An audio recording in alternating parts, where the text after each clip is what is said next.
नमस्ते. आपलं अरविंद गणेश दामले चॅनेलमध्ये स्वागत आहे. मी अरविंद दामले आपल्यासमोर प्रस्तुत करीत आहे माझ्याच काही कविता. हा आहे ह्या कवितांच्या सत्राचा 539वा भाग. आपल्याला पसंत पडल्या तर चॅनेलला सबस्क्राईब करा, लाईक करा, शेअर करा आणि बेल आयकॉन दाबायला विसरू नका. तर माझी पहिली कविता आहे. मी मित्राला म्हणालो, तू एवढा चांगला चित्रकार आहे, माणूस बघून हुबेहूब चित्र काढण्याबद्दल प्रसिद्ध आहे, मग तू माझं चित्र असं कसं काढलं आहे? त्यात तर मी अगदीच बावळट दिसतो आहे. मित्र म्हणाला, तू रागवू नकोस. असं समज की मी अगदी तुझ्यासारखाच दिसणारा दुसरा कुणीतरी माणूस बघितला आणि त्याचं चित्र काढलं आहे, मग तर ठीक आहे. मी मित्राला म्हणालो, तू एवढा चांगला चित्रकार आहे, माणूस बघून हुबेहूब चित्र काढण्याबाबत प्रसिद्ध आहे, मग तू माझं चित्र असं कसं काढलं आहे? ह्यात तर मी अगदीच बावळट दिसतो आहे. मित्र म्हणाला, तू रागवू नकोस. असं समज की मी अगदी तुझ्यासारखाच दिसणारा दुसरा कुणीतरी माणूस बघितला आणि त्याचं चित्र काढलं आहे, मग तर ठीक आहे. दुसरी कविता आहे. सिनेमा बघून तो कसा आहे हे कळेल, हे मान्य आहे. पुस्तक वाचून ते कसे आहे हे कळेल, हेही मान्य आहे. पण सिनेमा बघितला आणि तो ज्या पुस्तकावरून काढला ते पुस्तक कसं आहे हे ठरवणं, हे चूक आहे. सिनेमा बघून तो कसा आहे हे कळेल, हे मान्य आहे. पुस्तक वाचून ते कसे आहे हे कळेल, हेही मान्य आहे. पण सिनेमा बघितला आणि तो ज्या पुस्तकावरून काढला ते पुस्तक कसं आहे हे ठरवणं, हे चूक आहे. तिसरी कविता आहे.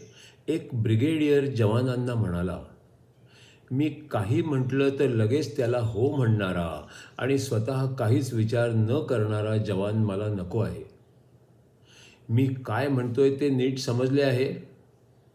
सर्व जवान एका सुरात म्हणाले, नाही. मग ब्रिगेडियर समाधानाने हसले आणि म्हणाले, हां, आता ठीक आहे. एक ब्रिगेडियर जवानांना म्हणाला, मी काही म्हटलं तर लगेच त्याला हो म्हणणारा आणि स्वतः काहीच विचार न करणारा जवान मला नको आहे.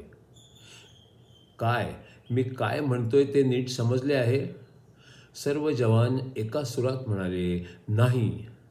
मग ब्रिगेडियर समाधानाने हसले आणि म्हणाले, हां, आता ठीक आहे. आता चौथी कविता आहे.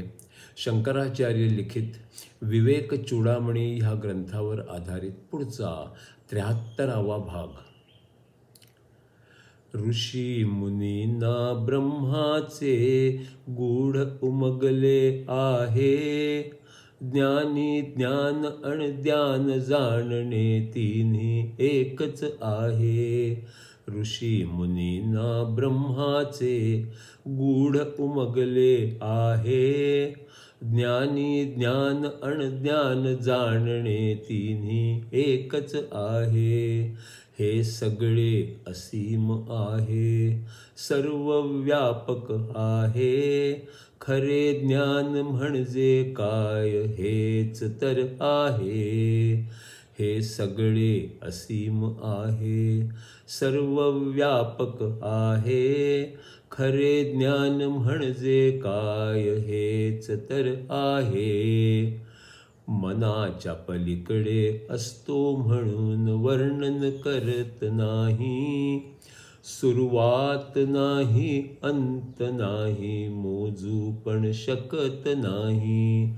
मनाच्या पलीकडे असतो म्हणून वर्णन करत नाही, सुरुवात नाही अंत नाही, मोजू पण शकत नाही. आत्मा तर पूर्ण असतो, न्यून काही असत नाही, जाणला तर त्याचा प्रकाश कधी कमी पडत नाही. आत्मा तर पूर्ण असतो, न्यून काही असत नाही, जाणला तर त्याचा प्रकाश कधी कमी पडत नाही. तूच तर ते आहे म्हणजे तूच आत्मा आहेस. आत्मा आहेस तू म्हणजे परमात्मा तूच आहेस. तूच ते आहेस म्हणजे तूच आत्मा आहेस. आत्मा आहेस तू म्हणजे परमात्मा तूच आहेस. एक आत्मा दुसरा आत्मा दोन्ही एकच आहे. सूर्य आणि काजवा दोन्ही एकच आहे.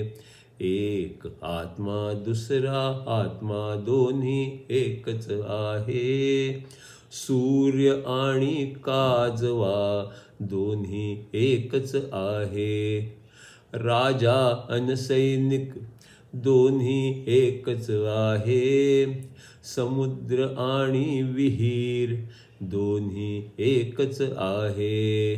राजा अन सैनिक दोन्ही एकच आहे. समुद्र आणि विहीर दोन्ही एकच आहे.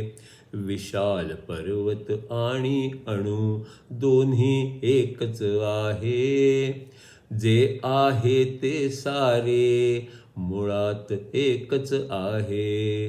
विशाल पर्वत आणि अणू दोन्ही एकच आहे.